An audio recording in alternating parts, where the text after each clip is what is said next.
자, 첫 번째 이슈부터 보겠습니다. 윤 대통령 지지율이 막 올라가고 있다고 지금 이게 화물연대 등 그런 노동계층에 대해서 아주 강경한 태도 취하니까 그렇다는 등 뭐 여러 가지 지금 또 이 기사들이 나오고 있는데요. 리얼미터 지금 확인해 보겠습니다. 지금 화면에 보이는 것처럼 윤 대통령 지지율이 40%대에 근접했다. 38.9%다. 뭐 이런 여론조사 결과가 나왔고요.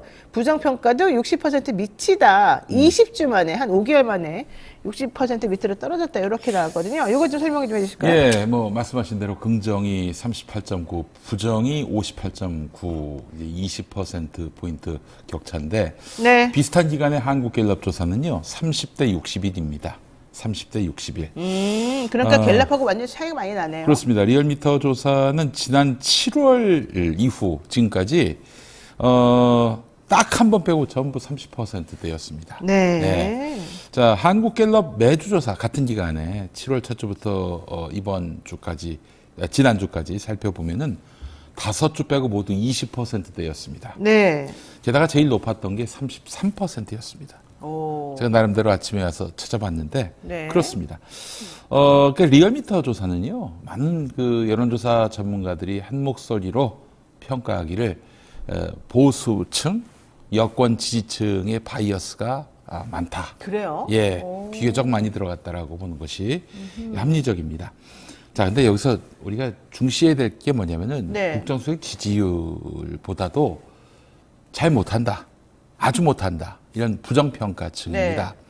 사실 그 시험 100점 만점 중에 이번에 38점 맞았다는 거 아닙니까? 38점이나 30점이나 뭐 그게 네. 그거 아닌가요? 자, 그런데 보십시오. 네.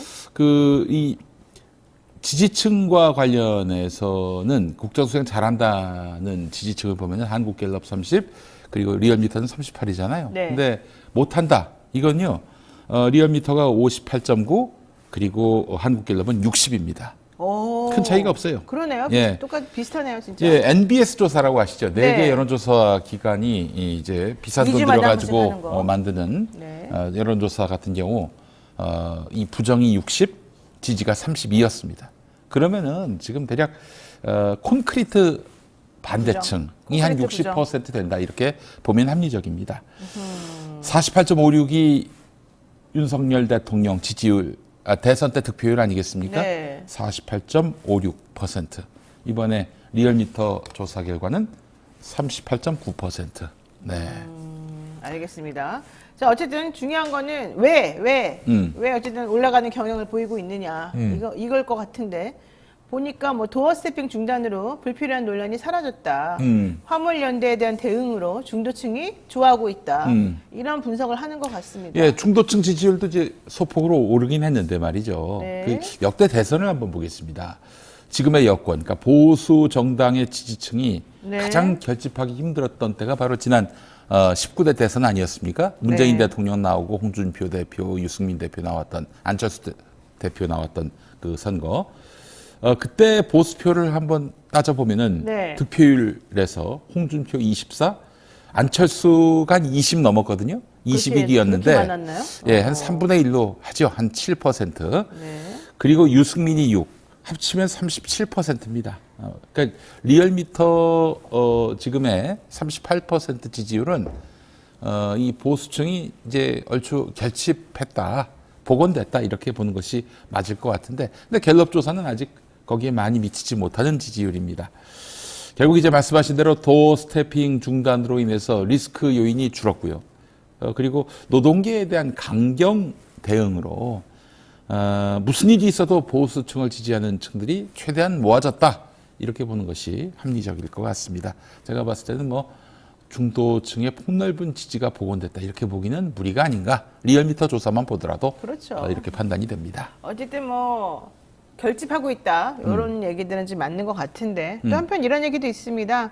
더 탐사에서 청담동 게이트 김의겸 의원하고 같이 폭로했습니다마는 그게 이제 뒷심이 부족하고 또 내지는 첼리스트라고 하는 제보자가 나 그거 거짓말이었어요라고 말하는 바람에 경찰 가서 그렇게 예, 진술했죠. 그렇게 말하는 바람에 이제 신뢰성이 많이 떨어지니까 네. 아유 뭐야 이러면서 이제 실망한 그런 분들이 그러니까 중도층에서 그러겠죠. 네. 그런 분들이 조금 윤석열 대통령 측에 오히려 측은지심 내지는 뭐 좋아하는 마음을 보내고 있다 이런 얘기도 있고요. 그 다음에 장경태 의원이 뭐 조명을 썼네 안 썼네 우리 그 김건희 여사에 대해서 캄보디아 그것과 명확하게 해결이 안 된 상황이기 때문에 오히려 이런 것들이 대통령의 지지율을 상승시키는데 도움이 되고 있다. 반사이익을 주고 있다. 이런 분석도 있더라고요. 이런 분석하시는 기자분들께 제가 좀 부탁의 말씀을 드립니다. 네. 지금 더불어민주당은요, 야당입니다. 야당이에요. 이 야당이 국정 운영의 주역은 아니잖아요. 그리고 지금 윤석열 대통령 정부가 주도권을 잃었습니까? 그렇지 않잖아요. 야당 대표는 게다가 최측근들이 뇌물 받았다는 이유로 지금 다 구속됐고요. 본인 목에 칼끝이 닿아 있습니다. 이런 상황에서 야당발 악재 여론조사에 반영하지 않습니다. 그리고 리얼미터 조사 결과를 보겠습니다. 정당 지지도 조사 결과 네. 더불어민주당이 지난주보다 올랐어요. 아, 그래요? 그래서 46%, 국민의힘은 이보다는 더 올랐습니다. 2%포인트 올랐는데 38.8입니다. 네. 그러니까 민주당 46, 국민의힘 38.8. 아니, 이것만 보면은 뭐 무슨 야당 탓이다라고 얘기하기는 근거가 박약해요. 그러니까 이제 국정의 그 지금 주도권을 누가 갖고 있느냐, 네. 갖고 있는 쪽에서 악재를 만들어낼 수 있습니다. 그렇죠. 주도권을 상실한 곳에서는 악재를 만들래야 만들 수가 없어요. 이런 정말 기본 중의 기본을 자꾸 망각하고 어떤 그런 특정층에 편향된 그런 분석을 쓰다 보면은 본인이 우스워집니다. 우리 기자님들 좀 한번 이런 글을 썼을 때 내가 어떤 반응을 받을 것인가에 대해서 좀 관심을 가질 필요가 있겠다는 생각이 듭니다. 네. 네, 갑자기 막 기자들 성토장이 되고 있습니다. 네. 어쨌든 취임 6개월 만에 상승 추세다. 앞으로 이어지겠느냐. 그냥 예스 노로. 리얼미터만 봐서는 곤란하다 이렇게 곤란하다. 말씀드리겠습니다. 한국갤럽조사가 이보다 못하다는 근거, 또 여권 바이어스가 많은 리얼미터 조사에 반드시 무게를 둬야 한다는 근거가 있습니까? 근거는 없잖아요. 저는 개인적으로 뭐 리얼미터 우리 대표님도 좋아하는 분이고 뭐 리얼미터 조사를 무시하는 건 아니지만 그러나 한국갤럽 조사에 좀 더 비중을 둡니다. 네. 예. 근데 한국갤럽은 조사 방식이 다르지 않습니까? 그렇죠. 리얼미터하고 전화로 하는 거예요, 전화 전화로. 면접이기 때문에 예. 실제 좀 샤이한 사람들의 반응이 제대로 표집되기 어렵다. 이런 우려도 있습니다. 괜찮습니까? 뭐 그럴 수도 있겠지만은 네. 그 전화를 만약에 받는단 말이에요. 그러면은 그 내 목소리가 상대방에 의해서 지금 그 뭐 녹음이 될 수도 있는 거고 그 굉장히 쫄아 있단 말이에요. 근데 그거 그럼에도 보세요. 불구하고 네. 윤 대통령 지지율이 리얼미터보다도 못 나온다? 저는 그러니까 그게 보세요. 상대적으로 이거는 그냥 제가 개인적으로 아는 지식을 가지고 말씀드리면 전화 면접 같은 경우에는 젊은 층들보다는 아무래도 좀 연세가 있으신 분들이 응할 가능성이 높은 거예요. 전화 면접 사람들이 이렇게 젊은 사람들은 천천히 하는 그런 전화 면접 별로 안 좋아한단 말이죠. 네. 그러니까 그냥 갤럽 조사는 좀 더 보수적으로 표집될 가능성이 좀 있는 그런 곳이라고 생각이 드는데 좀 전에 말한 것처럼 만약에 리얼미터도 그렇다고 한다면 어쨌든 같은 보수적인 그런 표집이 가능한 여론조사에서 두 개가 좀 큰 차이를 좀 보이고 있다. 물론 아니, 근데 경향성만 봐야 된다. 이렇게 봐야 될까요? 요즘에는 말이죠. 네. 전화로 받는 여론조사를 뭐 피한다든지 그럴 그러진 정도로 않아요? 이제 국민의식이 좀 많이 떨어지지는 알겠습니다. 않습니다. 게다가 예. 또 이제 요즘 젊은 층들의 이 정치 이 관여도가 매우 높기 때문에 뭐 저는 별 큰 차이가 없다고 보고요. 도리어 이제 리얼미터 조사가 아마 ARS 조사를 그동안 많이 해왔던 것으로 아는데 네. 이거는 나이를 속일 수가 있다는 점이 좀 함정입니다. 네, 알겠습니다. 자, 윤석열 대통령 관저 정치가 본격적으로 지금 시작이 되고 있습니다. 지난 11월 30일 김기현 국민의힘 의원하고 비공개 단독 만찬 회동을 가졌다고 하는데요. 네. 이게 참 그래요. 한동훈 이상민 장관과도 관저 회동했고 이게 TV조선에 나온 얘기고요. 그 다음에 뭐 윤핵관 부부들하고도 또 뭐 만찬하고. 김장환 목사, 김삼환 목사하고도 했다는 아, 보도가 그래요? 나왔습니다. 목사님들하고도? 예. 왜요? 뭐 지난번에 그 저기 이태원 참사 유족 위로 예배를 그 목사들이 주관했잖아요. 네. 아니 자기 개인 집도 아닌데 그렇게 하는 거가 공식적으로 안 나오고 계속 그런 식으로 집에서 마치 본인 정치하듯이 해도 되는 겁니까? 대통령이 이렇게 자꾸 사람들을 만나도 되는 거야? 이거는 좀 잘못된 거 아닙니까? 그러면 안 된다고 김만배 씨로부터 이야기 들었습니다.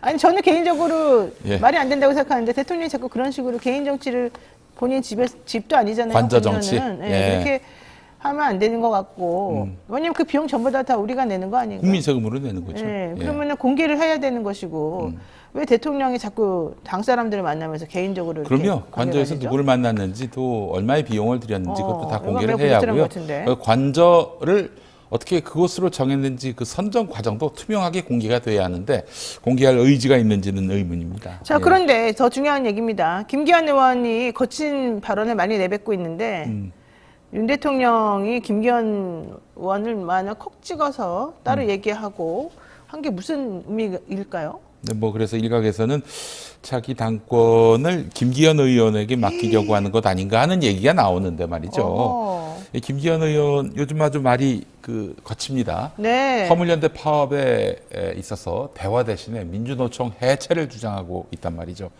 이 김기현 대표를 아는 사람들은요. 네. 그분이 이럴 분이 아니다. 지금 대통령 코드를 맞추려고 하는 것이다. 뭐 이런 이야기들을 많이 하더라고요. 근데 사실은 김기현 씨한테 그 당권을 넘겨주기에는 지금 지지율이 너무 낮아요. 그렇죠. 지난번에 11월 7, 8일 MBC와 코리아 리서치 조사를 봤는데 1.2%에 그쳤습니다. 지지율. 대선 후보 적합도 아니면 당대표 적합도? 차기 당권. 차기 당권에 대한. 그래서 네. 유승민 24.2, 안철수 11.1, 나경원 9.3. 네. 그리고 점점점 김기현 1.2 이렇게 나왔습니다. 그렇군요. 예, 이게 뭐 어떤 기본적으로 그러면- 지지율이 좀 나와줘야 뭐 가능성이 있을 텐데 그리고 기본적으로 윤석열 대통령의 그 성정을 보면은 자기가 전폭적으로 신뢰하는 사람. 네. 그러니까 뭐 말하자면 손과 발이 될 수 있는 마치 그 휘하의 그 검액관들 다루듯이 내 말을 직접적으로 당해서 실현할 수 있는 그런 당권 주자를 밀 가능성이 대단히 높다. 그러니까 그런데 김기현 원내대표랑 무슨 얘기했는지 뭐 이런 건 별로 안 나오고 있잖아요. 네네. 그러면은 뭐라고 생각해야 됩니까? 너 나가지 마 이렇게 했을까? 아니면 너 우리 좀 도와줘 이랬을까요? 뭐 무슨 얘기를 했을까요? 아무개가 있는데 네. 아무개 좀 밀어라. 아, 그런 이런 식으로? 얘기를 했을 가능성도 있습니다. 그래서 김기현 원내대표 측에서 말을 안 흘리는군요. 기분 나빠서. 그렇죠. 만약에 그런 식으로 이제 만났는데 뭔가 네. 나에게 큰 대임을 맡길 것 같다라고 했다면 어마어마하게 또 펌프질을 하지 않겠어요? 그럴 예. 수도 있어요. 자, 한동훈 법무부 장관 출마 가능성도 그래서 같이 거기서 논의가 됐을까요? 일단 좀 봐야 될 것 같은데 이 주호영 원내대표가 MZ 세대에게 세대를 소구력이 있다고. 언급했는데 강신업 씨가 그런 말을 하대요. MZ 세대 언급은 나를 염두에 둔 것이다. 어제 그 주진우 프로그램 나가서 그렇게 얘기했다는 거 아니겠습니까? 예. MZ 세대 언급은 나를 염두에 둔 것이다. 아니 딱 봐도 강신업 변호사 제가 나이는 잘 모르겠는데 네. 그 양반이 MZ 세대는 아니잖아요. 우리 저보다 나이 많습니다. 아 그래요? 네. 어이구 MZ 저보다 세대를 많이 많습니다. 아 그래요? MZ 세대를 언급할 수가 있을까 싶은데 네. 여기 부연 설명이 있었어요. 주진우 방송 나가서 했던 뭐라고 말. 합니까? 내가 왜 MZ 세대에게 부합하느냐? 내 정신 연령이 19살이다. 그런 얘기 됐어요. 그런 말을 했어요. 와, 이제 개그감이 아주 그냥 엄청나네, 그분이. 네. 예, 이게 그래요. 지금 MZ 세대들이 많이 모여 있는 보수적 청년 지지자들의 모임 커뮤니티에서 크게 회자가 되고 있습니다. 차라리 비웃는 용도로. 저도 궁금합니다. 저는 MZ세대 소구력이 얼마나 될까요? 혹시 집안에 아는 분 있으면 좀 올려줘 보세요. 저도 한번 해봐야 되겠습니다. 예. 자, 대통령이 이렇게까지 당권에 개입하는 이유가 있을까요? 왜 이럴까요? 우리 대통령이. 아이고, 지금 얼마나 답답하셨습니까? 사실은 이제 당선이 되고 이제 취임을 했는데 한동안은 이제 정치권 출신의 윤핵관을 곁에 뒀는데 계속 이 대통령실에서 벌어지고 있는 일들이 자꾸 밖으로 새 나가요. 그러니까 이제 여의도에 그 네트워크가 있는 이 윤핵관들이 자꾸 정보를 외부에 흘린다. 그래서 네, 슬슬 흘리죠, 정치의 슬슬. 어떤 그런 기반이 지금 흔들리고 있다라고 판단해서 싹 내보냈잖아요. 8월에. 네. 그래놓고는 검핵관들 중심으로 지금 대통령실을 재편했단 말이죠. 여의도도 지금 자신의 수족이 돼야 하는데 이게 그 말을 잘 듣지 않는단 말이에요. 이준석 대표를 그래서 이제 축출을 하긴 했지만은 네. 그래도 이제 진짜 한마디에 바로 이제 움직이고 또 이렇게 또 뭔가 성과물이 나오는 지금 정치권이 아니란 말이죠. 그래서 네. 차기 당권에 대해서 깊은 관심을 갖고 있는 거는 뭐냐면은 이 자기의 수족이 될 수 있는 당대표를 세우겠다라는 의지의 우회적 표현이 아니겠는가 이렇게 판단이 됩니다.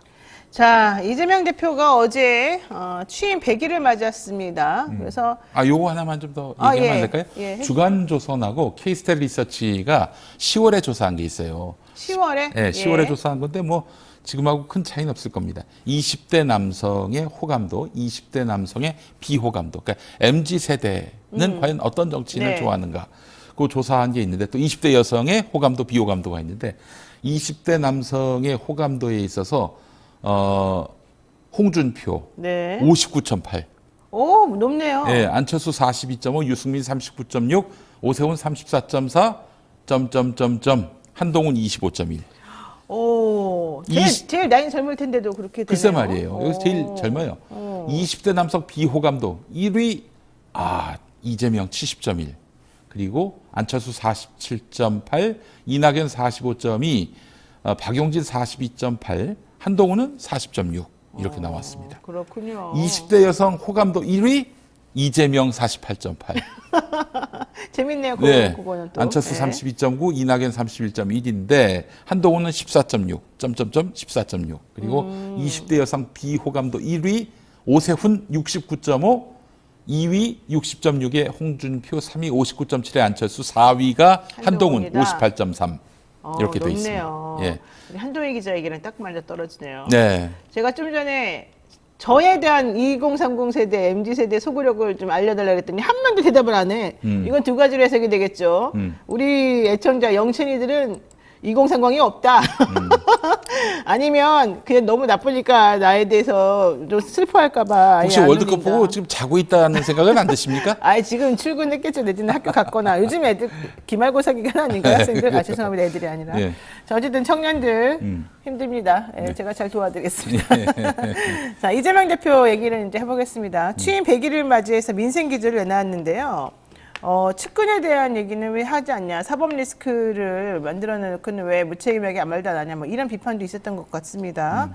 자, 어떻게 평가하십니까? 한마디 한마디를 다 범죄시하고 그래서 기소하기도 했지 않습니까? 네. 뭐 내가 아무개를 뭐 몰랐다 뭐 이런 발언과 관련해서 검찰 수사와 관련해서 말을 아끼는 것이 네. 이게 타당하겠다라고 판단했던 것 같습니다. 무수히 많은 10수년 동안 이렇게 수사를 받은 이재명 대표의 일종의 방어권으로 보는 것이 합리적일 것 같습니다. 제가 그래도 이재명 대표와 관련한 책도 낸 사람으로서 비교적 이재명을 좀 안다고 말할 수 책도 있는데. 냈습니까? 그럼요. 뭐 무슨 마이너리티 이재명이란 책인데. 언제 예. 나온 책이에요, 그 책이? 그 대선 때 나왔죠. 그거 재미있겠다. 예. 대선 때 나왔다기보다는 이 초파는 이재명 대표가 경기도지사일 때, 이제 왜 대법원에서 무죄 네네. 이제 그 판단이 나와가지고 이제 파기환송됐잖아요. 그 무렵에 이제 집필을 완료해서 책으로 냈던 거죠. 마이너리티 이재명. 이재명 예. 어느 출판사에서 나온 거죠? 한번 찾아볼까요, 나중에? 예.